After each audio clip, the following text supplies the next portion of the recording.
क्योंकि गुरु कभी नहीं चाहता कि मेरा कोई भी एक भी चेला भटके। हर गुरु यही चाहता है कि मेरा शिष्य कभी ना भटके, मेरा शिष्य जरूर पास हो जाए एग्जाम में। कोई गुरु नहीं चाहता कि मेरा चेला फेल हो जाए। अब ये कौन चाहेगा? जो स्वार्थी है। एक सही गुरु कभी नहीं बोलेगा कि मेरा चेला भटक जाए, लेकिन जो स्वार्थी गुरु है वो कभी नहीं चाहेगा मेरा चेला मुझे छोड़ के चला जाए, क्योंकि उसका कोई ना कोई स्वार्थ जुड़ा हुआ है। हमारे सत्संग जो है वो निष्पक्ष भाव से अगर कोई सुनेगा तो ऐसा नहीं हो सकता कि वो जागे ना। लेकिन बहुत से गुरु ऐसे हैं जो हमारे सत्संग सुन रहे हैं लेकिन जानबूझ के सोने का नाटक कर रहे हैं।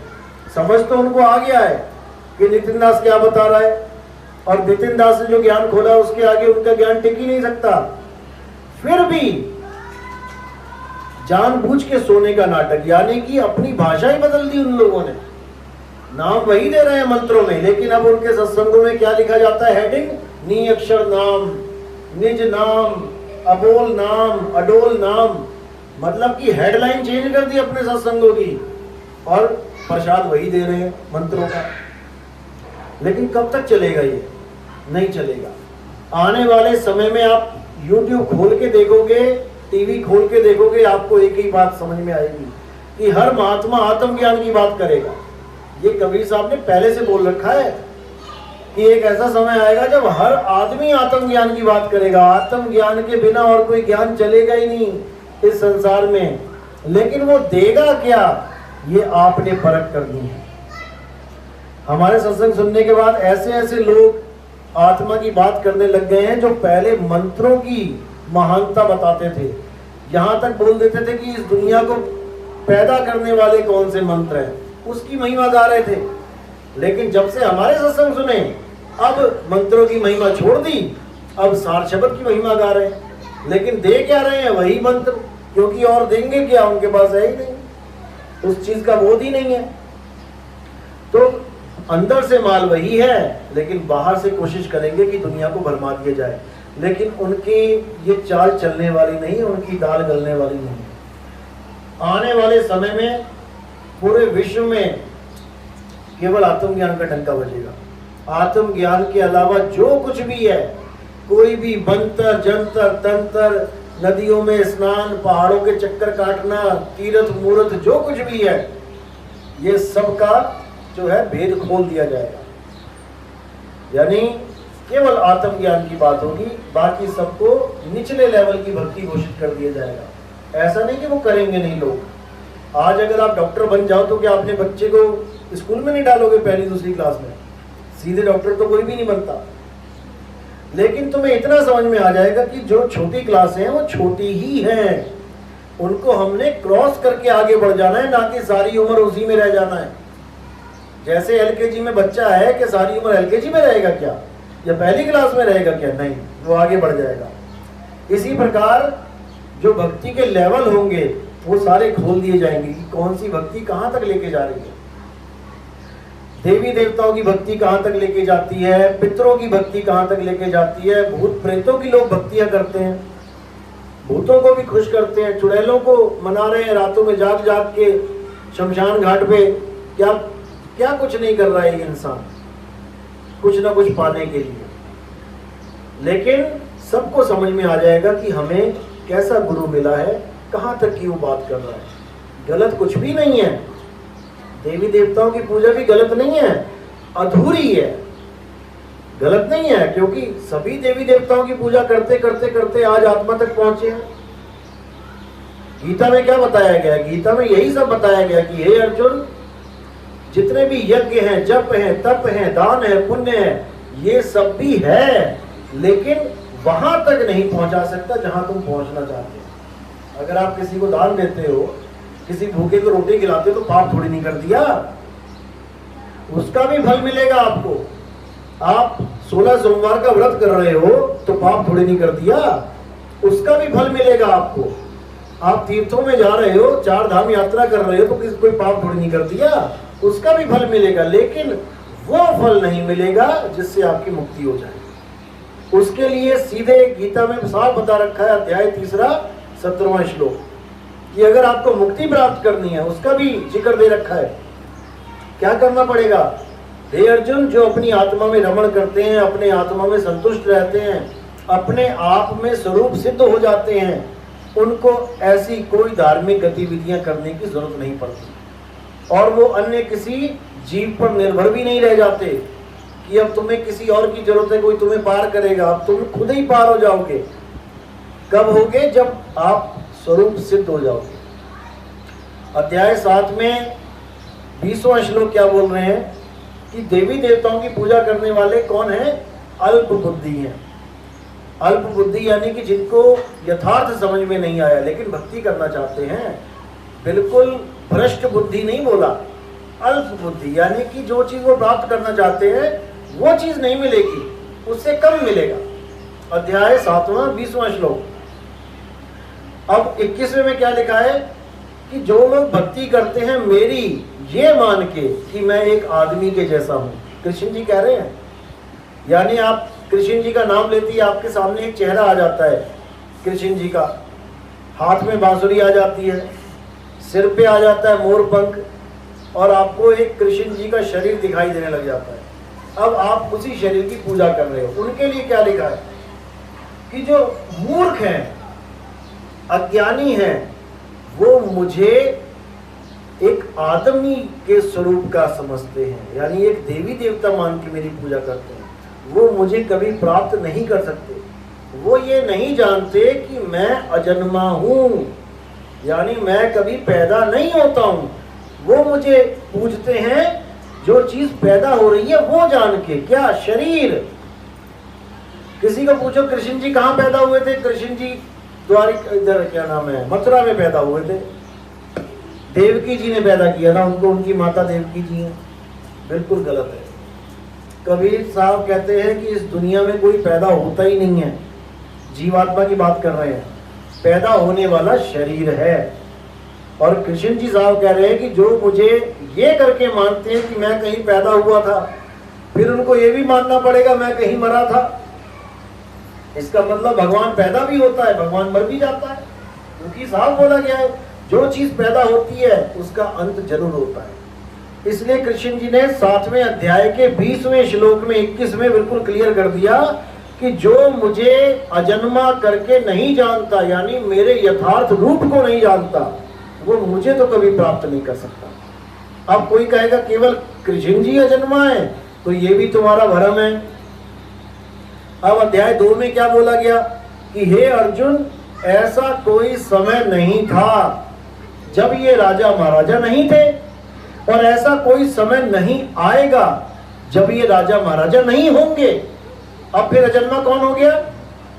कृष्ण जी तो है ही अजन्मे, राजा महाराजा भी अजन्मे हो गए, आप भी अजन्मे हो, हम सब अजन्मे ही हैं, लेकिन हम अपने आप को नहीं जान पा रहे, इसलिए हम अपने आप को ये शरीर मान के बैठ जाते हैं। अब शरीर मान लेते हैं तो फिर डेट ऑफ बर्थ भी बता देते हैं, हाँ भैया तुम्हारी डेट ऑफ बर्थ कितनी है। अब तुम उस डेट को डेट ऑफ बर्थ मान गए हो जिस दिन तुम गर्भ से बाहर आए। समय भी लिख देते हैं 5:40 पे मैं पैदा हुआ। अरे भाई 5:40 पे तू गर्भ से बाहर आया, और जो 9 महीने अंदर रहा वो कौन गिनेगा? यानी केवल घर में रहा तो अपनी उम्र नहीं जान पा रहा है, बाहर दरवाजे से बाहर आती तेरी उम्र शुरू हो गई। जो 9 महीने रहा, जो धड़कता रहा तेरा दिल, डॉक्टर चेक करता रहा, वो कौन गिनेगा?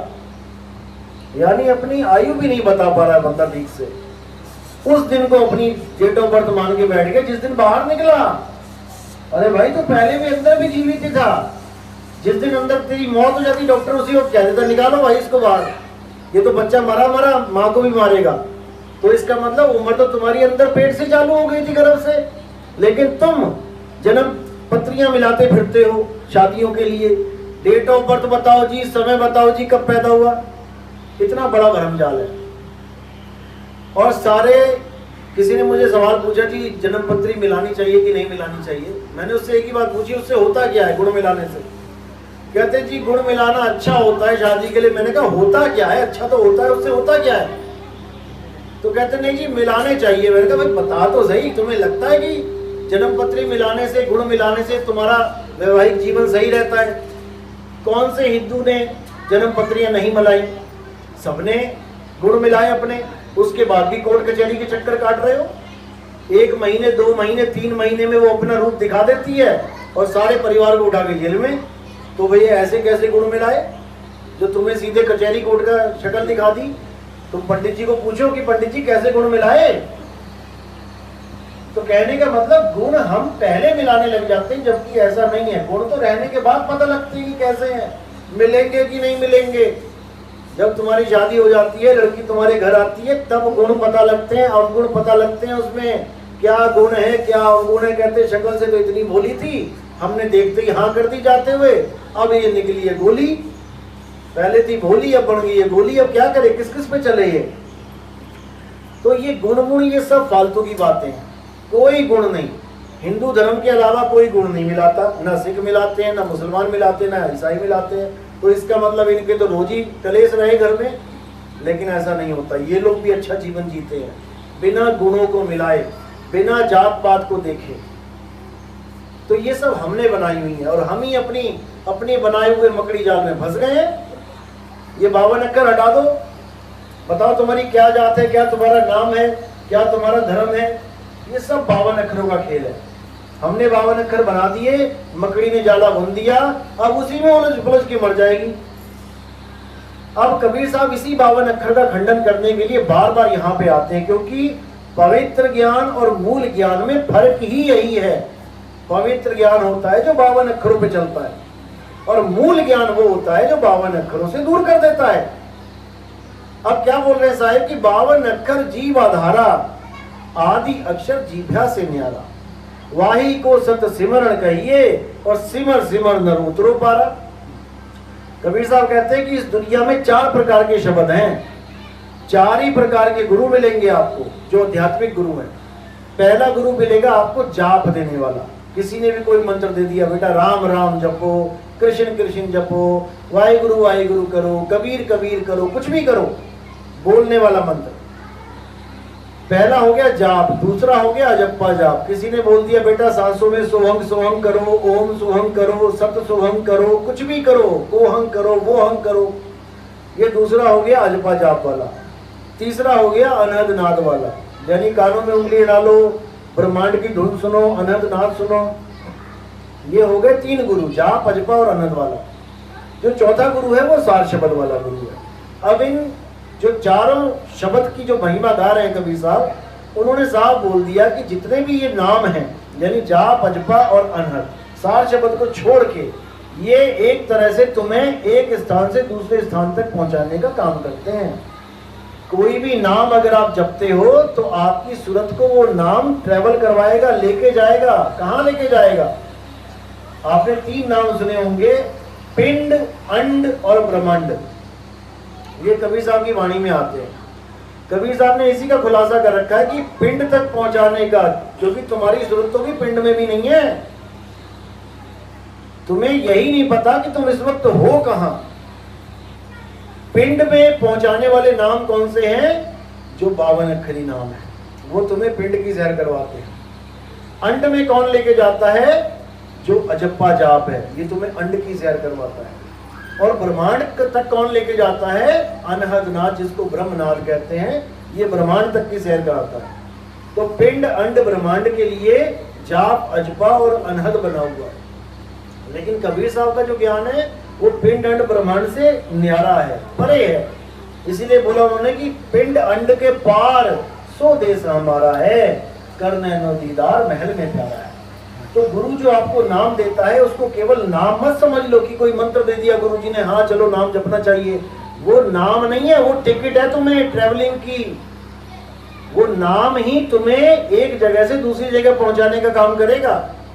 जैसी आपकी चाल होगी वैसी आपकी गति होगी। आप साइकिल पे बैठ जाओ तो शुक्लागंज से लखनऊ कम से कम आप 10, 12, 15 घंटे में, एक दिन में पहुंचोगे। अब आप कार में बैठ जाओ, यही सफर 1 घंटे में सफर हो जाएगा। आप जेट एरोप्लेन में बैठ जाओ तो 2 मिनट भी, 5 मिनट भी नहीं लगेंगे पूरे। 400 की स्पीड में भाग रहा है वो, 600 की स्पीड में भाग रहा है वो, 5-10 मिनट में पहुंचा देगा आपको। तो हर साधन जो मिलता है वो आपको कहीं ना कहीं पहुंचा रहा है अपनी चाल से। इसी प्रकार कबीर साहब ने जितने भी ये जाप वाले गुरु हैं जो आपको मंत्र देते जपने के लिए, और जितने भी अजपा वाले गुरु हैं जो सुहंग सोंग या सांसों में अटकाते हैं, और जितने भी ब्रह्मनाद वाले हैं, इन तीनों को ही साहब ने अधूरा ज्ञान बोल दिया है कि जाप मरे अजपा मरे अनद भी मर जाए, और सूरत समाए शब्द में वाको काल न खाए। अब जो सार शब्द है वो आपकी सूरत को पिंड एंड ब्रह्मांड से परे सीधे लेके जाता है, खींच के लेके जाता है। उसको जहाज बोला है नानक साहब ने। नानक नाम जहाज है, चढ़े सो उतरे पार। क्योंकि जहाज पे चढ़ोगे तभी पार उतरोगे। तो इसीलिए जो भी गुरु कोई नाम देता है वो असल में एक टिकट होती है तुम्हें। अब अगर उसने जाप दे दिया, समझ लो उसने तुम्हें साइकिल पे बैठा दिया, घूमते रहो। अब जिसने अजपा जाप दे दिया, समझो उसने तुम्हें बस में बैठा दिया, सरकारी बस में। जिसने अनंतनाथ दे दिया, उसने समझ लो आपको बढ़िया बैठा दिया कार में। अब जो सार शब्द वाला है वो समझ लो कि आपको जहाज में बैठा दिया उसने। अब इनकी गति अलग अलग होती है। तो जो विहंगम चाल वाला है वही सतगुरु है। उसके लिए बोला है शब्द विहंगम चाल हमारी, और कहें कबीर सतगुर दैतारी। खुले कपाट शब्द झनकारी, पिंड अंड के पार सो देश हमारा है, और कर नैनो दीदार महल में प्यारा।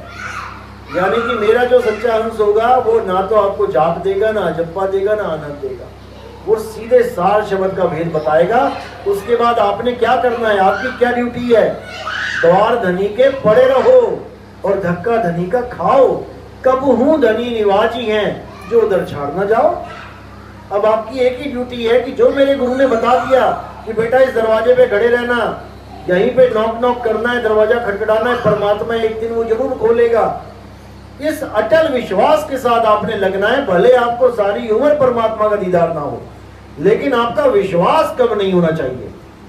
क्योंकि साहिब ने बोला है कि मुझ को कहां ढूंढ रे बंदे, मैं तो तेरे पास में, खोजी होए तुरंत मिल जाऊं एक पल की तलाश में। और कहें कबीर सुनो भाई साधो, मैं तो हूं विश्वास में। अगर आपने विश्वास करके अटल होके आप वहां खड़े हो गए, भले सारी उम्र आपको कुछ ना मिले वहां पे, फिर भी परमात्मा आप पर दया करता है, क्योंकि आपने उस पर विश्वास किया है। जब हम किसी पे विश्वास करते हैं और उसे पता है कि ये मेरे पे पूर्ण विश्वास करता है, तो वो आपका भरोसा तोड़ता नहीं है बंदा। तो वो तो परमात्मा है, वो कैसे तोड़ेगा। क्योंकि बहुत से गुरु ऐसे हैं जो आपको गर्वित करेंगे कि 6 महीने में मिल जाएगा परमात्मा, 8 महीने में मिल जाएगा, 1 साल में गारंटी दे देते हैं लोग। लेकिन परमात्मा गारंटी की चीज नहीं है। बड़े बड़े धुरंधर आए जो ये सोचते थे मैं परमात्मा को पा लूंगा। जिसने ये सोचा कि मैं परमात्मा को पा लूंगा, वो कभी प्राप्त नहीं कर पाया। क्योंकि एक अहंकार आ गया कि मैं तो पा लूंगा। परमात्मा को उसने बना दिया कोई दुनियावी वस्तु कि मैं पा लूंगा। नहीं, परमात्मा कहता है सरेंडर कर, भूल जा कि तू मुझे पाएगा, मैं तुझे प्राप्त करूंगा, मैं तुझे ढूंढ के लेके आऊंगा अपने पास। एक बच्चा छोटा सा कीचड़ में गिर गया तो क्या साफ होगा, वो कभी साफ नहीं हो सकता। माँ बाप ही चाहेंगे उस बच्चे को नहला धुला के फिर वहीं रख देंगे जहां से वो आया है। तो ये परमात्मा की दया होती है। अगर हमें मालिक मिले तो हम इस अहंकार में नहीं डूब सकते कि मैंने ये किया है, मैंने 6 महीने भक्ति करी तो परमात्मा मिला। यहाँ बड़े बड़े आए भगत और बड़े बड़े चले गए, लेकिन परमात्मा का दीदार नहीं हो पाया, क्योंकि अहंकार नहीं छूट रहा है। परमात्मा मिलता है सरेंडर से, प्रेम से। आपके अंदर प्रेम होना चाहिए और मालिक से अरदास करनी चाहिए। तो इसलिए बोला जिन प्रेम किया तिन ही प्रभु पाया। उसी को परमात्मा मिलेगा जो परमात्मा से प्रेम करे। प्रेम में अहंकार नहीं होता कि मैं गारंटियां लेता फिर रहा हूँ कि कबीर साहब की वाणी में 6 महीने का समय है, 6 महीने में परमात्मा मिल जाएगा। ये सब अहंकार है भाई, सूक्ष्म अहंकार है। परमात्मा 6 महीने वाली चीज होती तो सबको मिल गया होता, ऐसा कुछ नहीं है। परमात्मा है विश्वास में। आपने अटल विश्वास कर लिया है, अब ये उसका फर्ज बनता है कि वो कब दया करेगा। इसीलिए उन्होंने साफ बोल दिया, राम नाम रटते रहो जब लग घट में प्राण। कहाँ है 6 महीना, बताओ कहाँ उन्होंने बोल दिया कि मैं 6 महीने में मिल जाऊंगा। अगर 6 महीने की वाणी में किसी में बात भी करिए तो उसकी अवस्था अलग है, उसके लिए भेद खोले गए हैं। कुछ उन वाणियों में भेद है वो वाणी ऐसे नहीं समझ में आएगी कि क्या बोल रही है कि किसी ने भी पढ़ लिया और 6 महीने में परमात्मा मिल जाएगा। उसमें गुप्त भेद छुपे हुए हैं, सरेंडर करना है उसके अंदर भी। बिना सरेंडर के नहीं होता कि तुम भक्ति करो और 6 महीने में उसको पालोगे, फिर तो वो खुद गुलाम हो गया तुम्हारा। जैसे देवता मंत्र के गुलाम थे, राक्षस भी अगर मंत्र जप रहा है तो देवता को आना पड़ेगा। यहां तक कि भक्तों को दर्शन नहीं दे पा रहे हैं, वो राक्षसों को दर्शन दे दिए। क्यों? क्योंकि मंत्र के गुलाम है देवता। अगर राक्षस भी मंत्र जप रहा है तो उसको आना पड़ेगा। बताओ, नहीं आए शंकर जी क्या? ब्रह्मा जी नहीं आए क्या? हिरण्याकश्यप ने वरदान मांगा, भस्मासुर ने वरदान मांगा, कैसे प्रकट कर दिया उन्होंने भगवानों को? मंत्रों के सहारे। लेकिन परमात्मा किसी मंत्र का गुलाम नहीं है कि कोई कहे कि मैं 6 महीने मंत्र जप लूंगा, परमात्मा को आना पड़ेगा। ऐसा कुछ नहीं होने वाला। तो साहिब कह रहे, राम नाम रटते रहो जब लग घट में प्राण, और कब हूं दीन दयाल के भनक पड़ेगी कान। वो देखेगा कि कब तेरी अर्जी फरियाद तेरी सुनी जाएगी। सुनता तो वो सब है, पहले दिन से ही फरियाद सुन रहा है, लेकिन उस पर साइन कब करेगा? जैसे एप्लीकेशन लगा देते हैं हम सरकारी डिपार्टमेंट में कि भैया जी मेरी पेंशन दे दो रिटायर होने के बाद, तो क्या 1 महीने मिल जाती है क्या? पूछ के देखो, जूते घिस जाते हैं लोगों के अपनी ही पेंशन लेने के लिए। जब उसकी मौज होगी साइन कर देगा। तो ऐसे ही परमात्मा कह रहे तू अपना काम कर बस। तो ये मत सोच कि कब मिलूंगा कब नहीं, वो मैं देखूंगा कि कब तेरा हृदय शुद्ध हो गया है, कब मैं तुझे मिलूंगा, वो मेरी सिरदर्दी है। तुम बस एक काम करो, जो गुरु बता रहा है वो करो, और पूरे विश्वास के साथ करो। इसके अलावा कुछ करने की जरूरत नहीं है। तो बस मुद्दा एक ही है, आत्मज्ञान का। अपने आप को जानना है कि मैं क्या हूं, और बाकी ठीक है, कोई भी देवी देवता है, हमने इज्जत मान सबका करना है, लेकिन हमने किसी के ऊपर आधारित नहीं रह जाना है। अध्याय 3 18वां श्लोक यही कहता है कि जो अपने आत्म स्वरूप में सिद्ध हो जाते हैं, जो अपने आत्म स्वरूप को जान जाते हैं, हे अर्जुन, वो किसी अन्य जीव पर निर्भर नहीं रह जाते। अब उन्हें ना तो किसी राम जी की जरूरत है, ना किसी हनुमान जी की जरूरत है, ना किसी कबीर जी की जरूरत है, ना किसी नानक जी की, ना किसी रविदास जी की, ना ही किसी नितिन दास की जरूरत रह जाएगी। क्योंकि जो चीज़ आपको बतानी है वो बता दी है। दूध में से कैसे मक्खन निकलेगा, कैसे घी निकलेगा, आपको बता दिया है। अब अपना अपना प्रोसेस करो। जो विश्वास के साथ करेगा उसके दूध में से घी प्रकट हो जाएगा और उसको परमात्मा की प्राप्ति हो जाएगी। अब बीच में कोई रोल ही नहीं है गुरु का। जो गुरु ये कहते हैं कि मैं आऊँगा, लेके जाऊँगा, सतलोक लेके जाऊँगा, मैं तुम्हें अंत समय में दर्शन दूंगा, ये सब पाखंडवाद है। कबीर साहब ने बिल्कुल खंडन किया है इसका। साहिब ने साफ बोला है कि जो गुरु कहता है मैं आऊंगा, या परमात्मा के रूप में मैं आऊंगा, परमात्मा मेरे रूप में आएगा, ये सब पाखंडवाद है। किसकी पूजा करते हो? अच्छी बात है, वो कोर्स पूरा हो गया आपका। अगर शिव जी नाराज हो गए तो कोई प्रॉब्लम तो नहीं है। कोई भगवान किसी से नाराज नहीं होता। ये भरमा दिया कि शिव जी को मनाऊंगा जाके, अरे वो कोई रूठा हुआ थोड़ी नहीं है जो तुम मनाओगे। वो रूठ जाए तो 3 लोग में हाहाकार मच जाता है। और कौन है प्रथम दीक्षा वाले? आप कहाँ से? लालगंज बैसवारा। लालगंज बैसवारा। अच्छा अच्छा, नाम कहीं से लिया था पहले? बनारस। बनारस में से? कबीर पंथ नहीं हो? अच्छा, तो बनारस में वो गुरु जी हैं जो, क्या नाम है उनका? क्या नाम है गुरु जी का? जयराम साहब। जयराम साहब। यानी जो बनारस में जो वो बना हुआ है कबीर मंदिर, उसी से अटैच है। और कौन है प्रथम दीक्षा वाले? आप कहाँ से हो? ये कहाँ पे? अच्छा, कानपुर में। पहले कहाँ से नाम लिया था? कहीं से दीक्षा ली? कब ली? चलो, आप कहाँ से? अच्छा, बाल योगेश्वर जी से। ठीक है। आप कितने साल हुए वहाँ पे? 21 साल। अच्छी बात। अब पूरा समझ में आ गया ना क्या फर्क क्या है दोनों में? चलो, बहुत अच्छा। हमारे यहाँ 3 प्रोसेस होते हैं नाम दीक्षा के। पहले चरणामत किया जाता है, फिर तिलक लगाया जाता है, फिर कंठी धारण करवाया जाता है। तो आप लोग को मंजूर है? पहले चरणामत लेना होगा, फिर तिलक होगा, फिर कंठी पहनेंगे। पहली दीक्षा में 52 अक्षरी नाम ही लिए जाते हैं, ताकि पिछले वाले नाम आपके दिलो दिमाग से खत्म हो जाए, भूल जाओ उनको बिल्कुल। जो भी गुरु जी ने पकड़ा दिया कि बेटा ये अंत समय तक जपना है, छोड़ो इसको, खत्म करो। उसके बाद दूसरी दीक्षा होगी आपकी, यही बुलाने की आपको। उसमें क्या होता है, उसमें ये वाले जो नाम आज दिए जा रहे हैं ये भी छुड़वा दिए जाते हैं, क्योंकि ये भी 52 अक्षर है।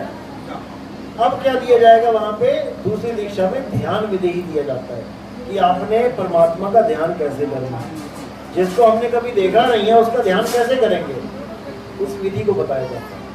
हालांकि ध्यान करना नहीं होता है, ध्यान धरना होता है, ध्यान धरना है। तीसरी जो दीक्षा होती है, तीसरी दीक्षा स्वयं परमात्मा करते हैं। तीसरी दीक्षा कोई गुरु नहीं करता है, वो परमात्मा की दान होती है, दात होती है, जिसको कहते हैं दाना सिर दान नाम दान। परमात्मा ही नाम दान करता है, जो असली दीक्षा है। जो गुरु केवल उसको वेरीफाई करता है। आपको कोई भी अनुभूति होती है, आप वेरीफाई करते हो कि गुरुजी मुझे ऐसा अनुभव हुआ, वहां पर गुरु अपने अनुभव से मैच करके चेले को बताता है कि बेटा ये हुआ तो गलत है, अभी और आगे बढ़ो, अगर ये हो गया तो बिल्कुल सही है, इसी पे टिक जाओ। यही है असली मालिक की आवाज। फिर आपने उसी आवाज पे टिक जाना है, बस। फिर खेल क्या होगा, फिर आप और परमात्मा, बीच में दूसरा कोई कनेक्शन नहीं। चलो आ जाओ, आगे आ जाओ, जो नाम दीक्षा वाले हैं आगे।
देखो शरीर ना छूटे, मेरी बात सुनो, समझो। अगर उनकी किस्मत में नहीं लिखा हुआ है इस कर्म का ये फल है, अंत समय तक कोई कुछ नहीं कर सकता। ये कर्म भोग ही छूटेंगे, वो नहीं तो नहीं छूट सकते। भीष्म पितामह कितनी बड़ी हस्ती थी।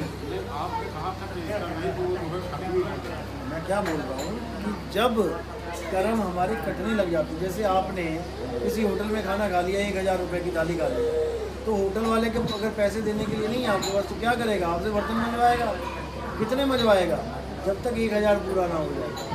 दिहाड़ियाँ लगवाएगा, आपके पूरे होटल में सफाई करवाएगा, 300 रुपये के हिसाब से 3 दिन तक, 3.5 दिन तक आपसे पूरा काम करवाएगा, हिसाब बराबर छोड़ देगा, सारी उम्र थोड़ी रखेगा वो।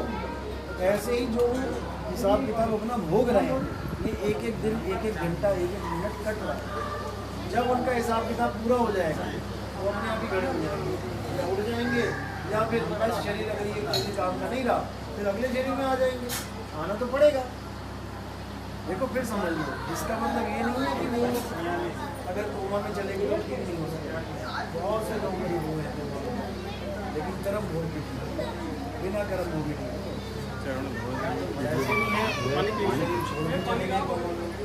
तो क्या हुआ, शरीर छोड़ के दोबारा किसी और जन्म में लेंगे। आप ये मान के मत चलो कि उनका जीवन और उनका जीवन अटैच में है। वो अपने कर्म भोगने आए हैं, आप अपने कर्म भोगने आए हो। ये तो एक परमात्मा ने, मानो जो भी दुनिया बना रहा है उसने क्या किया, इकट्ठा कर दिया, आपको एक परिवार का रूप दे दिया कि आप इस दुनिया में एक दूसरे के सहारे जियो, लेकिन कर्म सबके अलग अलग है। ठीक है ना। मियाँ बीवी केवल इसलिए मियाँ बीवी हैं कि चलो एक जीवन निकालना, बिता लो एक दूसरे के साथ, लेकिन कर्म सबके अलग अलग हैं। वो तो ठीक है, वो तो मुक्ति के लिए बात हो रही है, वो मुक्ति की बात है, मुक्ति की बात है कि आपके कर्म इतने बुरे हैं कि आपको कितने जन्मों तक भटकना पड़ता, लेकिन संत के पास जाके, संगत के पास जाके आपको पता लग जाता है कि भाई ये 84 कट नहीं सकती है। ये 84 काटने की बात है ज्ञान आधार से, लेकिन शरीर के कष्ट तो भोगने पड़ेंगे। ये है कि हाँ अगर आप सत्संग में जाते हो तो उसको आप अपनी बुद्धि से विवेक से भोगोगे। शायद कह रहे हैं ना कि देह धरे का दंड है सब काहू को होए, और ज्ञानी भोगे ज्ञान से, अज्ञानी भोगे रोए। अज्ञानी होगा तो रो रो के भोगेगा, ज्ञानी होगा तो कहेगा यार मेरे ही कर्म है, मेरे ही बांट लो। अभी आपको ये समझ लो कि अगर वो अपने कर्म भुगत रहे हैं तो बड़े आराम से भुगत रहे हैं। आपको क्या पता अगर वो सही अवस्था में होते तो कैसे कैसे भुगताता परमात्मा जो कर्म उन्होंने किए हैं। क्या पता कोड़ दे देता, ऐसी कोड़ी वाली हालत हो जाती कि आप खुद ही घर से बाहर निकाल देते हैं उनको कि हमारे बाकियों को ना फैल जाए। वो कर्म काट रहे हैं, उनको काटने दो, उनको एक एक दिन एक एक घंटे का कर्म कट रहा है, कटने दो। आप बस सेवा करो, सेवा से आपके भी कर्म कट रहे हैं, क्योंकि आपको अगर उनके परिवार में जुड़ा गया है तो इसका मतलब आपके भी कर्म खराब थे, तभी तो ऐसे परिवार में जुड़े हो। उनके साथ आप भी दुखी हो रहे हो ना। हाँ, तो वही मैं कह रहा हूँ ना, उनके साथ आप भी दुखी हो रहे हो, इसका मतलब आपके भी कर्म थे ऐसे जो आप उनके साथ जुड़े हो। अगर आपके कर्म अच्छे होते तो आप एक हेल्दी बंदे के साथ पूरा जीवन जी के चले जाते हो। लेकिन ये सोचो कि आपने भी कुछ ऐसे कर्म करे हैं जो आपकी किस्मत में उनको लिखा है, इसलिए अपने अपने कर्म भोगते रहो खुश होके। अगर रोगे तो कोई फायदा नहीं। ज्ञानी भोगे ज्ञान से, अज्ञानी भोगे रोए, ज्ञान से भोगे, सब कर्म कट जाएंगे। क्या राम जी को कर्म नहीं कटे? क्या राम जी को दुख नहीं था क्या? तो जो भगवान को दुख आ गया तो भक्तों को दुख क्यों नहीं होगा? कर्म का सबको हिसाब किताब देना पड़ता है। बड़े बड़े संतों को जहर पिला दिया शुक्रवार को, ईसा मसीह को क्रूस पे चढ़ा दिया। क्रूस से तो अच्छी हालत है ना उनकी, क्रूस पे लटके रहे, कीलों पे चील कौए आके खाते रहे, उससे अच्छा है कि घर में बैठे हैं पंखे के नीचे केवल कोमा में समय बिता रहे हैं। यानी कर्म कट रहा है उनका, धीरे धीरे धीरे धीरे साफ हो रहा है। हाँ, इसी को समझना है, कर्म तो सबको काटने पड़ेंगे। संत महात्मा इसीलिए तो मीट अंडा छुड़वा देते हैं शुरू में ही, कि भैया क्यों ऐसे कर्म करना है जो भोग भोग के रो रो के भोगेगा। पहले साफ सुथरा कर देती है कि मीट नहीं खाना, अंडा नहीं खाना, दारू नहीं पीना, ये सब कर्म बनाने का सौदा है। तुम्हारे जीवन से इन चीज़ों को निकाल देंगे कि हमारा भगत ना भी भक्ति कर पाए तो कम से कम दुखीता ना हो। वरना बाद में गुरु को ही कहेगा कि तुमसे नाम लिया जी मैं दुखी हूँ। किसी का गर्दन काटोगे बकरे का तो वो आशीर्वाद थोड़ी नहीं देगा, वो भी कहेगा मेरी गर्दन काटी है तेरी भी कटे। फिर इसलिए पहले तन शुद्ध कर दिया जाता है ताकि तुम्हें तन के कष्ट ना हो। ये सब कर्मों का फेल है, तो भुगतना पड़ेगा। ये सोच के भुगतो कि हाँ एक दिन और कम हो गया, एक दिन और कम हो गया, कम होता जा रहा है। बस ये मत सोचो क्यों ठीक नहीं हो रहे हैं। किस्मत में ठीक होना लिखा है तो बिना डॉक्टर के ठीक हो जाएंगे। किस्मत में ठीक होना नहीं लिखा है, चरम ही ऐसे भुगत कर रहे हैं, कर रखे हैं, तो कोई माई का लाल ठीक भी नहीं कर सकता। इस चीज़ को दिमाग से निकालो। लेकिन कर्म कट रहे हैं, इसमें कोई शक नहीं। रोज एक एक दिन कट रहा है, बड़े आराम से कट रहा है। आपको क्या पता वो दुखी है कि नहीं है? आपको नहीं पता कि वो दुखी है कि नहीं है। वो क्या पता उसमें सुखी हो, उस अवस्था में पड़े हुए आराम से कर्म कट रहे हैं, बिना कुछ दर्द के, बिना कोई हाय तौबा के। लोग कर्म काटते हैं, देखो ट्रेन से गिर गए, दोनों पैर कट गए, दोनों हाथ कट गए, सारी उम्र रोते रहते हैं। उनसे लाख गुना अच्छे हैं, आराम से बेड पे लेटे हैं, कर्म काट रहे हैं। कर्म तो काटने पड़ेंगे, ऐसे भुगते। मालिक ने चाहा तो सब ठीक हो। भरोसा है, भरोसे पे दुनिया का है। चलो चढ़ा मत देखो, आ जाओ। जो नाम लेना है आगे आ जाओ। नाम लेना है हमारे यहाँ चढ़ा मत दिया जाता है। आइए, आप लोग आइए।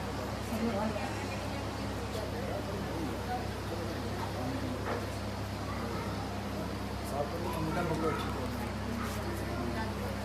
तौलिया दे।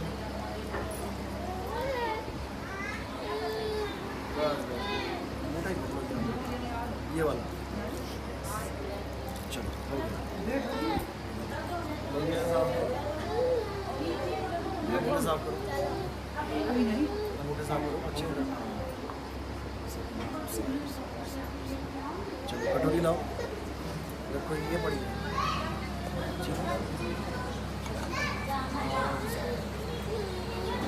इसमें डालो पानी, चीनी